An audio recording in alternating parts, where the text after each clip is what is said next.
Oh my God, what is happening to Tesla's stock right now? As you can see, Tesla's stock is crashing by 4.7% in just one day. And if we look back at the past month, it has climbed to 490 and now it's down 12%. What is really happening to Tesla's stock? And what are the production and delivery numbers of Q4 2024? All of these are going to be encountered and taken in today's video. So make sure you smash this like button because it really helps grow the channel larger. So basically, a couple of days ago, Tesla's Q4 deliveries were announced, and they were 418,000 vehicles with a production of 434,000, which is, if you compare that to the Q4 of 2024, it is really down almost 16%. I'm going to show the highlighter right here. So it is down, as you can see, by 16% compared to Q4 2024. And so the total 2025 deliveries were amounted to be 1.64 million vehicles. Now, if you really look and zoom on the graph right here from statista.com, you look at the Tesla's number of Tesla vehicles delivered. So this is the delivery, not the production numbers, worldwide, not just in the US, from Q1 2016 all the way into Q3 2025.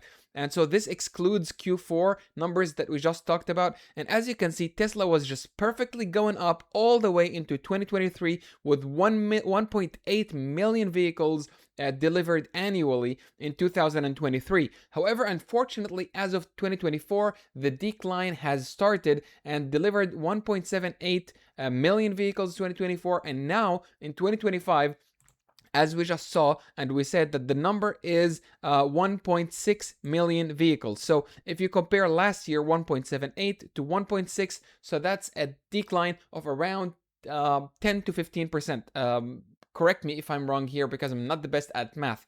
But basically, what is happening is that Tesla's deliveries are declining since 2023.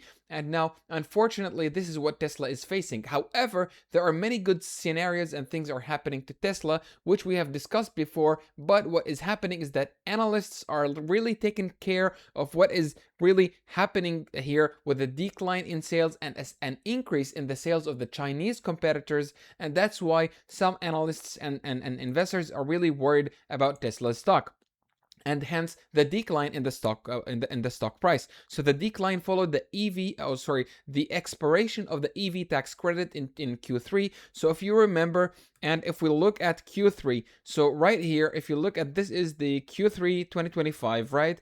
If you look at this one in Q3, really Tesla had a very strong record number of sales, and that was because of the Tesla's tax credit expiring in Q3 2025 in the US specifically. And because, people were going to see that the tax credit is going to expire, and that was a $7,500 discount for eligible customers. So that means, if you are planning to buy a Tesla car or a Tesla vehicle, then you really should do that as early as possible. And that's what happened in Q3. It kind of pulled back the sales that were expected to happen in Q4, but then really occurred on Q3.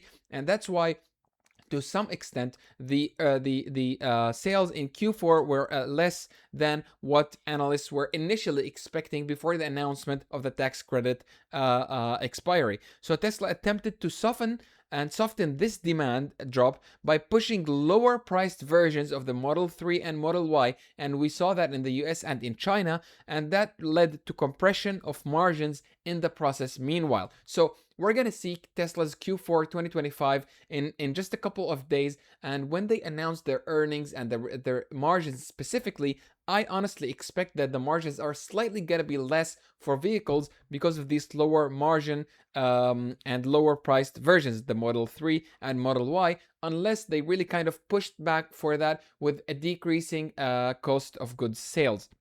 So that really brings us to this. If you saw this table, I'm sure you are a good investor of Tesla and you check their quarterly earnings. So we know that the current installed annual vehicle capacity for Tesla is divided into each factories. So the California factory, Shanghai, Berlin, Texas, Nevada, and to be determined. So as we can see here, Tesla only produces Model Y in Texas. So in Texas, only produces Model Y with more than 250,000 capacity. But then they added the Cybertruck with 125,000 capacity. Although unfortunately, they are not even selling a fraction of that.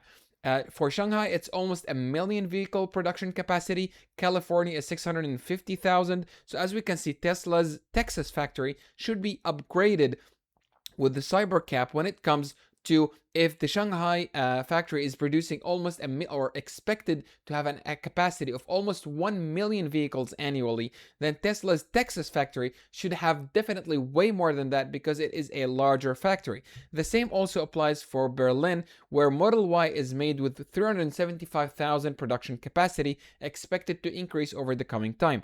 However, if we really zoom down on the market share of Tesla vehicles by region, as you can see the chart right here. So in blue, we have US and Canada, and then in red we have Europe. And as you can see, in Europe, since 2023 Q4, it kind of peaked at that time, and then since that time it's declining sharply, especially in Europe, and to a lesser extent in China, although they actually made up for that kind of in one way or the other. So in China they're doing okay, although on the low side. However, in Europe they are really kind of losing market share.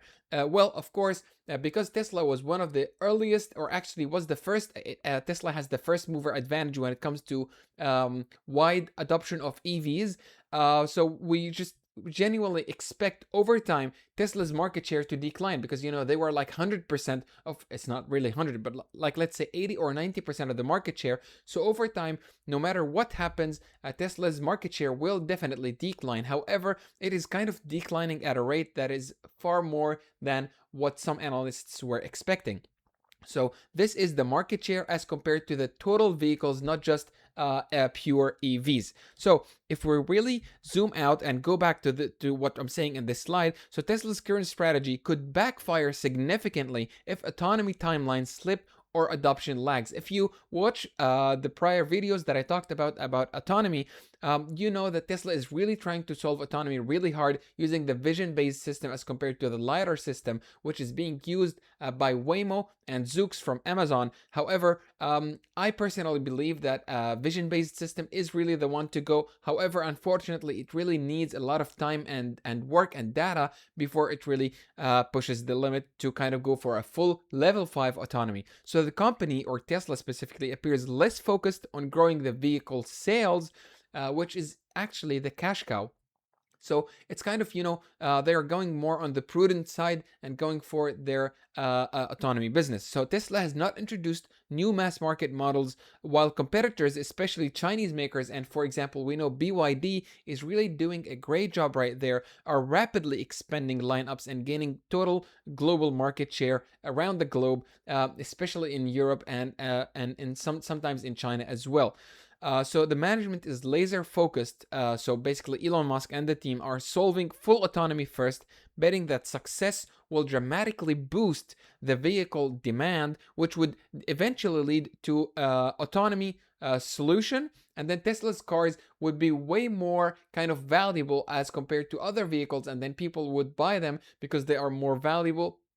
So the sales would significantly increase when autonomy is solved, and that is what Elon Musk really thinks. However, we know from the movie 2008 Crash, we know Michael Burry. Burry, what he said, he recently made headlines with Tech Short Bet. So he said some of America's largest companies were using aggressive accounting to inflate their supposed profits from the artificial intelligence boom, which is, kind of from the Big Short movie, the investor Michael Burry says. However, Burry has previously described Tesla as ridiculously overvalued, although I honestly don't agree with this, reinforcing skepticism around current valuations amid slowing growth. So basically what some analysts, and including Michael Burry, is that Tesla is really overvalued and warning signals are being sent.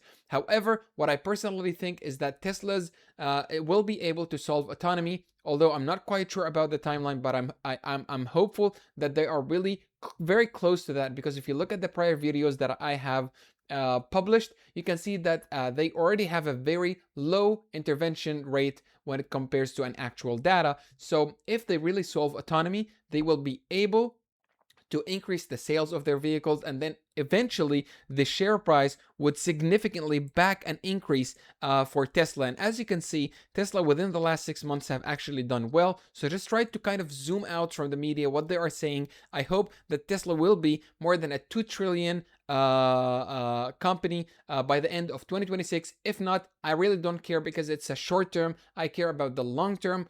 I'm buying, holding, and at these current levels, I'm currently just holding the stock. Although I really think that the valuations would be significantly more than that in the coming few years. But that's my own opinion. Let me know what you guys think, and make sure you subscribe for more videos.